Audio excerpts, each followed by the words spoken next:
ก็มีแต่คือเพิ่นคุยกับพ่อมื้อนั้นแล้วเพิ่นคุยกับเจ้ามื้อนั้นแหละเพิ่นว่าแนวใดใช่ไหมเตรียมไว้แล้วบ่ย้อนเจ้าของเป็นพญานั่นแหละไปใช้ก็เขาออกมาโคตรมาปลูกไว้ชนะโอ้มีจะปลูกไว้เลยบ่แม่นเป็นหวานอันนี้ต้มบาทเดียวบ่เจ้าบ่แล้วเป็นฟาร์มล่างสะอาดนึงล่างนะครับมาฟาร์ม7ฟาร์มฟาร์มก็บ่ได้ใหญ่ดอกธรรมดาซั่น7ชิ้นนะแล้วก็7ตอน7ตอนไงต้ม3น่ะ3น่ะ3เดือเบาเมฆก็เป็นคนเมืองปากซองเบาโกก็เป็นคนเมืองปากซองคือกันเนาะแต่ว่าเบาโกบ่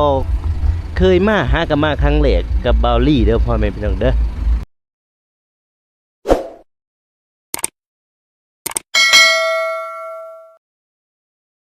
เทื่อที่2เทื่อแรกได้นี่เทื่อแรกบ่เทื่อแรกแต่ว่าเห็นอยู่สวัสดีพ่อสวัสดีฮะอยู่ดีมีแฮงโอเคพี่น้องเอ้ยสวัสดีพ่อมาเยอะเอาไม่ยังให้เห็นให้ก็ให้คือ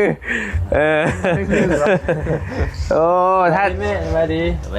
โดยสวัสดีเจ้าสวัสดีเจอกันทีนึงแล้วอยู่อาหารมื้อน่ะพี่น้องเนาะอันนี้ติดกำลังติดงามพี่น้องเนาะขอท่าขอท่าแล้วเฮือนซานเราเย็นมักมันเย็นนี่แหละมันพัดลมเนาะเล็กซิมี่เห็นยังต้องใช้พัดลมเย็นแล้วเป็นตัวเย็นแต่ว่าคันคนมักอากาศมันก็ต้องหายใจเป็นจากหายใจฝืดนิดนึงเนาะก็สิได้อยู่ยงดิเดือน3อีกแล้วเขาชื่อว่าเดือนน้ำฝนบางเดือน4นะ2แล้วก็ฉุงมากับเจ้าแล้วก็ไปดักจริงมีหมากเพ2เดือน7ปีกายพูดย้ำฝนเลยปีกายพูดปีกายเดือน7ย้ำฝนมาแต่นั้นฮะมากพี่นั้นแม่งเขาชอบคนบ่นั่นแล้วพบทางเนาะย้ำฝนนี่ฝนตกใหม่แบบนี้นะงั้นมันส่งเดือน6เดือน7มีหมากเพตอนนี้ก็กาแฟที่นั้นเดือน12อยู่คนนี่มีสัญญาณลงมาตรงนี้อันบาบุญเล่นปบถากนี่ก็ถึงนี่ลูกเขามันหนังฉากบอกว่าได้คนที่พึ่งทางผูกแขนเงินล้านเพิ่นจัดงานผูกแขนปีใหม่ใส่บาตรพ่อผูกแขนลูกชาย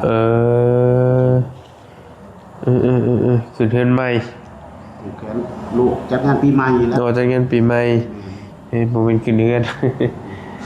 สิริบอกตรักหรือว่าพวกหารักของคุณตรักบ่ไปทางอันไหนโดยทางตะวันดีได้บ่ทำงานปูนทางนี้บ่เดินแม่นแหละทางจุ่มลานโรงงานปูนบ่เฮาผ่านมาน่ะอันยามรัดอะไรบ่แม่นบ่หันโอ้ใหญ่ๆสุดโอ้โรงงานปูนเฮาเว้าขึ้นญี่ปุ่นเล่นสิมังปูนสิมังใหญ่อยู่เนาะคือสิใหญ่กว่าหมู่บัดในทีมนี่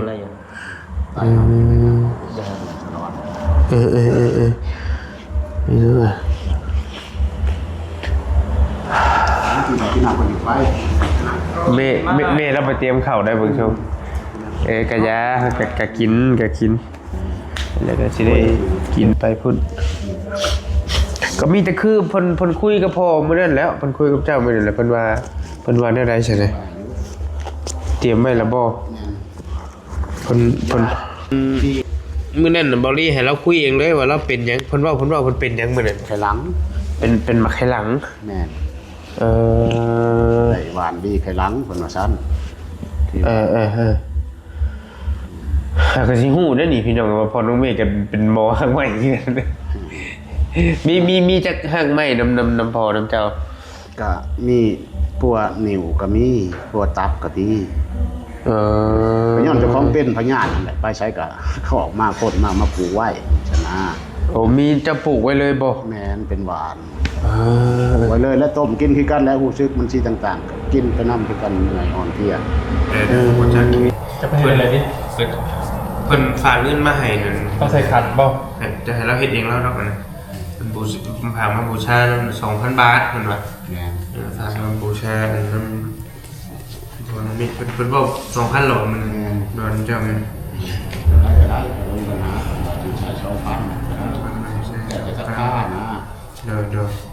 แต่เจ้าเป็นเห็นเป็นสัญญาณ2,000 บาทไปเลยก็ให้เราเห็นแล้วก็สิถาม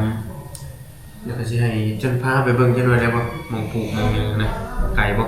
บริปูและกูหอดยำปู โอ้เพิ่นยังปลูกเลย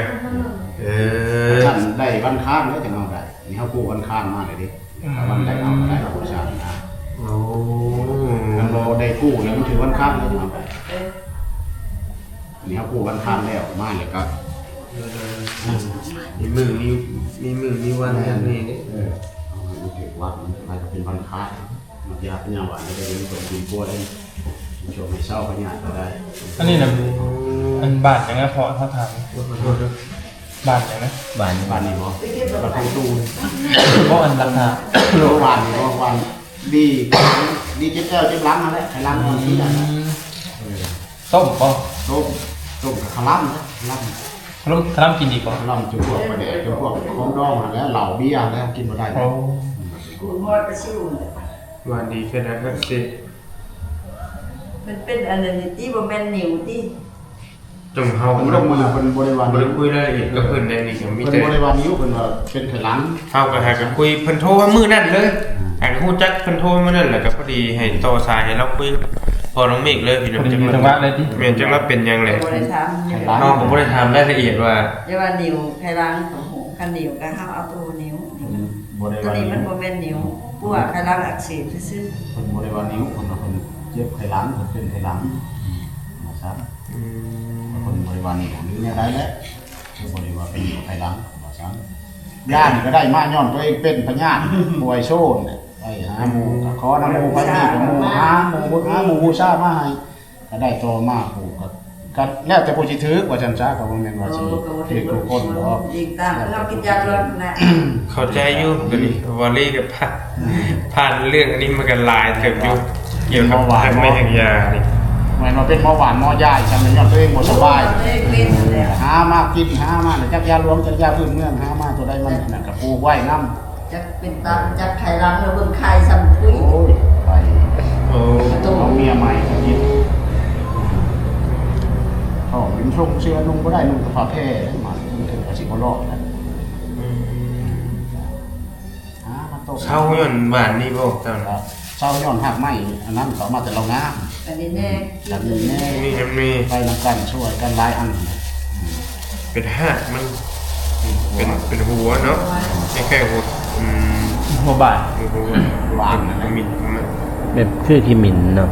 นี่คล้ายๆที่มิน เป็นหวานนะต้มกินนี่ครับ โอ้ ผู้สร้าง ต้ม แต่ละ ต้มกินบ่ต้มสนกินเนาะ ต้มกินฟาร์มเจ็ดฟาร์มฟาร์มเจ็ดฟาร์มก็กินกันเลยกินไปสำนึกเอาไปกวดเบิ่งมั อั น นนี้ นุ่มบ่ อันนี้ต้มบาทเดียวบ่เจ้า พอแล้วเห็นเป็นฟาร์ม ฟ้าเจ็ด ล่าง ฟ้า สะอาด ฟ้า เลย หนึ่ง ครับ หลังนะครับมาฟ้าเป็นเจ็ดฟ้า ฟ้าหนึ่ง ฟ้าตัวบริใหญ่เราธรรมดาซ้ำ 7 ฝาน เจ็ดฟ้าแล้วก็ เจ็ด ตัวหนึ่ง 7ชิ้นนะแล้วก็7ตอน 7 ตอนไง ต้มสามน่ะ สามน่ะ ต้มสามเกลือ อัน7ผ่านนี่ใช้น้ำ1 ลิตรบ่ แม่สาม ผ่าน7ผ่านต้มใส่น้ำ1 ลิตรเราเขียนบอกให้ กินตั้งน้ำมันจะยากกิน โดย อันว่ามันคือมันเอาสิถาม ก็ เข้า คือ ส เรา มอง สร้างหมอสมองในทางการเบ้าจะกระโดดเขามันบอก เพิ่งเติบนี่เพิ่งสิเบิดนี่ก็เลย กินเสร็จแล้ว เป็นล่างให้มันสะอาดเนาะ ล้างสะอาดต้มบ่ต้มมันจะจืดเลยก็บ่ต้องเท่ากินก็ได้เนาะ ฟ้าทำไมใส่อีก ฟ้าต้นไม้ใส่อีกแต่ว่าตัวเก่าว่ามันบูดน้ำมันบูดมันบ่นั่นก็เท่ากิน เขาพินมันนะเอาต้นไม้ใส่ดอก ใช่ ฟ้าเจ็ดฟ้าหลุมไม้ โดยคลัมอย่างนี้บอกเพิ่นยังว่าเป็นเพื่อนะ ขล่ำกินปลาแดกในของดอก บอกแบบดอง ดอ เนาะ กเบี้ย เอาเบี้ย เมีย กลุ่มห้อยปลาซิวนั่นแหละแบบว่าป้ามื่นนะ กินบ่ได้ กินได้แต่ปลากิด ป่ามือ ปลาบ่มีเจ็ด ปลาไหล เนี่ย อ๋อ เอียนนี่บ่ได้ ปลาดุกเป็นปลาดุกปลาหยังนี่นะกินบ่ได้ พวก ปลาบ่มีเกล็ด เปล่าบ่มีบ่มีเก็ด ตัวมี นี่ เก็ ไง ดกินได้เบิด โอ้ปลาอย่างนี้บ่มีเกล็ดปลากดก็บ่ได้มีเกล็ดเลย บ่ เนาะ มี พวกปลานังนี่กิน ปลาซิว ปลาปลา ปลาซิว ปลาซิวกินบ่ได้ปลาซิวปลูกห้อย โอ้โดย ส่วนมากินญาตินี่นะบัดเฮาเศร้ากินญาติอ่ะความงอแล้วก็กินได้เบิดเป็นหยัง บียร์ของมึนเมานะมันก็เหล้าเบียร์มันก็มากับของมักดองแหละนี่ก็ได้เนาะยาดองยานั่นเด้ปลาแดกแต่ว่าเป็นพวกชีสพวกไข่นี่กินได้ปกติบ่ปกติเนาะกินกับยาพื้นเมืองได้บ่บ่แม่นกับยาห้องหมอนะบ่พี่ได้บ่เพราะว่าเฮาเคยถามหมออยู่พูดเป็นแนวหมอข้างในมันกินพร้อมกันบ่ได้สินะท่านกินยานี่กินเลยนะต้องกินแต่ว่าหมอแพทย์สิยักแต่ว่ายาตัวนี้กินกับยารวมกันได้ยาหมอเห็นว่าบ่เพิ่นแนะนำนะเพิ่นก็ว่าบ่ให้กินพร้อมกันทั้งกินตัวนี้และกินตัวนี้อันเดียวสินะได้คือกันกินตัวนี้ก่อนก็ได้ของเฮาบ่ได้กินคู่กันอยากกินคู่กันกินแต่มันก็ได้ครับผมรู้สึกว่าโอเคพี่น้องประมาณนี้เนาะจะเมื่อฝากเพิ่นบ่ได้ก็ได้จะเพิ่นสิมาเอาอยู่มุกดาหารบ่รู้ว่าได้คือได้ยินเพิ่นว่าซั่นแล้วก็จังสินัดกับเพิ่นเองดอกแต่บ่มีปัญหามีเฉพาะอันนี้บ่กับยาอันตับบ่ตับอยู่ยานี่ตับตับเป็นนิ้วก็เด็กมันจะกินหลายเว้นออกปูนบ่ถึงแม่เนามันบ่ได้ปลูกว่ามันใหญ่เลยแต่เฮ็ดหมู่จ้าจนมันใหญ่จนได้14มิลแหละจังได๋ไปปลูกว่าโอ้เพราะมันบ่เจ็บบ่ปวดนะก่อนมันใหญ่แล้วบ่คันคนเป็นอันนี้ได้กินเนาะหลายคนก็ผู้ถือผู้บ่นะพี่น้องนี่ก็ต้องเว้ากันตรงๆเนาะผู้ถือผู้บ่ไหนมันเอาได้ง่ายๆมันบ่ถือบ่ทุกคนแม่ว่าสิกินแล้วสิดีบ่ทุกคนได้บ่รับประกันเลยตัวนี้แม่ก็ต้องเข้าใจเนาะผู้ถือกันได้จังดีนี่คือเพิ่นนี่ถือเพิ่นเอามากินได้ของเพิ่นเป็นไปอุตส่าห์มากินแล้วก็ปลูกไว้เลยชื่อว่าถ่ายบ่สะดวกถ่ายสีเดือนสัญหาทุกการเก็บแล้วต้องกินถ่ายสะดวกเช่าไปจะตัดจะไขล้างนะเพิ่นเป็นแต่ว่าจังว่าได้หน้าได้อุตส่าห์เรามากินนะบ่อยากให้เราครับในว่าและในหมู่คู่มันก็กินกันเป็นมีดังเด็กดังน้อย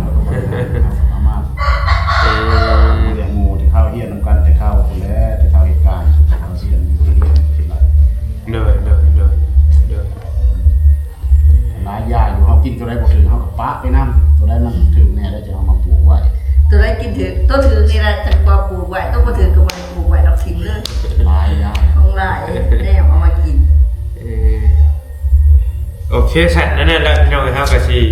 โฟโต้แล้วเนาะก็สิไปเวียกไปงานเพื่อสิเดินทางอีกอย่างนี้ป่ะเป็นคำโดยครับมื้อนี้เลยบ่เตรียมเท่าไหร่มื้อบ่เตรียมเพิ่นบ่อื่นมันว่าซั่น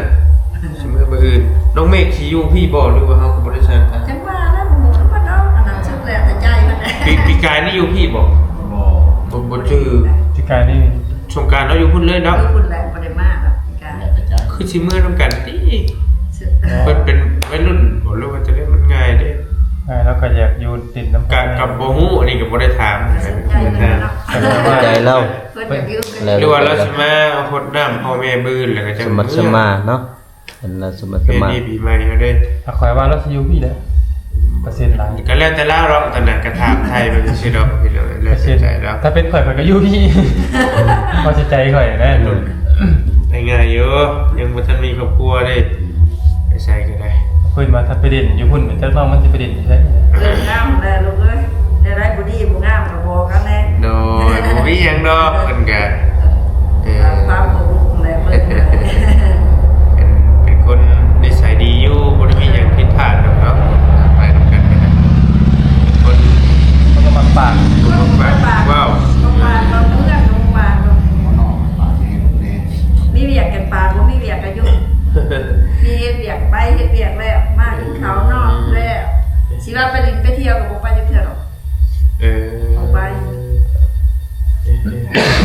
ไปเที่ยวหมู่จักเทื่อจักแม่เดียวใหญ่แล้วเนาะทราบแต่ว่าเพิ่นอยู่นำหั่นบ่จะหมู่มานี่นำมามีแต่หมู่มาเนี่ยเด้อก็บ่มีหยังดอกเพิ่นก็โอเคแหละนิสัยใจคอก็บ่ได้มีหยังผิดพลาดคนบ่มาปะว่าเนาะโดยอยู่ใกล้แม่ดิก็ฮักเพลงกันคือพี่คือน้องอะไรคือน้องอยู่นำกันดนอะไรเด้อยู่นำกันใกล้กันฮู้จักบ่แล้วคือสิเรื่องบ่แล้วก็ได้ มันมีรสจัดคนเองเลยเด้ไปใส่มาใส่กันก็ง่ายอยู่โดย มีผีเบิ่งแย่งอยู่ มันก็ หาแพทย์เดียว ไปมามันก็ซ้ำพี่น้องเดียวกันเลย มันอยู่ร่วมกันหึงเลยไปสัตว์ไปได้เท่าวันนี้เนาะหลานกันนอนจ่อย โอ้นอนง่าย น่าแต่ลิ้น เท้าเดียว แต่ไปกัน จูโร อยู่ดง จูโรจูโรจูโร ไม่ต้อง ไปนั่นแล้วเมื่อป้าได้วันนี้เด้อดีมีเฮงเด้อเด้อพอเด้อ ทางปลอดภัย ฝากให้ร้านเนี่ยปีใหม่ไม่ให้ร้านซื้อกระต้มขนมกินผมมีอย่างว่าฝากแบบได้เลยล่ะ เนาะพ่อแม่พี่น้องนี่เพื่อนพ่อแม่ของเบาเมฆโตเป็นไรเพื่อนอยู่บ้านกงตูนเมืองปากซองแขวงจำปาสักแต่ว่าห่างจากบ้านเบาโกมาประมาณ2 กิโลเนาะ2-3 กิโลนี่แหละนี่ก็เป็นคนบ้านเดียวกันพี่น้องกับเบาเมฆเพื่อนโตนี่เบาเมฆก็เป็นคนเมืองปากซองเบาโกก็เป็นคนเมืองปากซองคือกันเนาะโตแต่ว่าเบาโกบ่เคยมาหากันมาครั้งแรกกับเบาลี่เด้อพ่อแม่พี่น้องเด้อโตไปพี่น้องเดี๋ยวเราออกเดินทางไป